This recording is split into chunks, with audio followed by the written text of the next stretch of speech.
સોમનાથ ખાતે સોમપુરા બ્રહ્મ સમાજ દ્વારા મહાવિષ્ણુ યાગનું આયોજન કરાયું છે। સત્યનારાયણ મંદિર પારંપરિક પાઠશાળા તરફથી સોમપુરા બ્રહ્મ સમાજને સપરિવાર માટે પ્રસાદનું આયોજન કરવામાં આવ્યું છે। તારીખ 20, 21, 22 3 દિવસ સુધી સાંજે 7 વાગે સોમપુરા બ્રહ્મ સમાજની બ્રહ્મપુરીમાં તારીખ 21/6/2025 સત્યનારાયણ મંદિરેથી ચલયાત્રા બપોરે 4 વાગે રામપરા ચોક ખાતે નીકળશે। તેમાં સોમપુરા બ્રહ્મ સમાજને જોડવા હાર્દિક નિમંત્રણ પાઠવવામાં આવ્યું છે। તારીખ 22/6/2025 સત્યનારાયણ મંદિરથી સવારે 9:30 વાગે અલ્યાબાઈ મંદિરે ધ્વજા ચડાવવા જવાનું સોમપુરા બ્રહ્મ સમાજને જોડાવાનું ભાવભર્યું આમંત્રણ પાઠવવામાં આવ્યું છે। જે.કે. સિંહ ગુજરાતી સાથે મહેશ વાજા, સોમનાથ।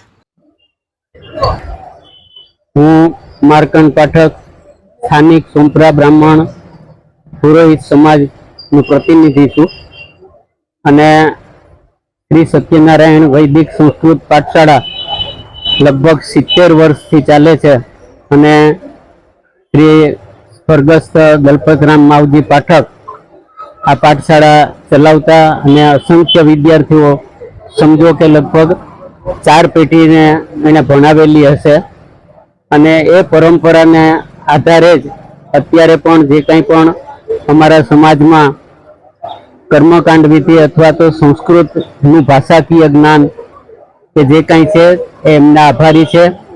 આ પાઠશાળા 70 વર્ષથી ચાલે છે અને એ દરમિયાન એમની હયાતીમાં પણ એક વખતે ભગવાન સત્યનારાયણની પ્રસન્નતા માટે અને વિશ્વ કલ્યાણ માટે વિષ્ણુ યજ્ઞ કરેલો હતો અને ત્યાર પછી આ ત્રીજી વખતે ફરીને આ યજ્ઞ કરીએ છીએ। આ યજ્ઞથી વિશ્વ કલ્યાણ થાય, સર્વત્ર સુખિનઃ સંતુ સર્વે સંતુ નિરામયાઃ સર્વે ભદ્રાણી પશ્યંતુ મા કશ્ચિત દુઃખ ભાગ ભવેત, એ ભાવના સાથે અને સમયે સમયે વરસાદ વરસે, સમયે સમયે બ્રાહ્મણોની ઉન્નતિ થતી રહે, દેશ ક્ષોભ રહિત રહે એવી ભાવના સાથે અને વિશ્વ કલ્યાણની ઉત્તમ ભાવના સાથે સર્વે વિદ્યાર્થીગણ અને સત્યનારાયણ ભગવાનના ભક્તોગણ ભેગા મળી અને આ યજ્ઞ કરી રહ્યા છીએ અને આ યજ્ઞનો આજે પ્રારંભ છે। આવતીકાલે જલયાત્રા થશે અને પરમ દિવસે પૂર્ણાહુતિ અને પછી મહાપ્રસાદ થશે।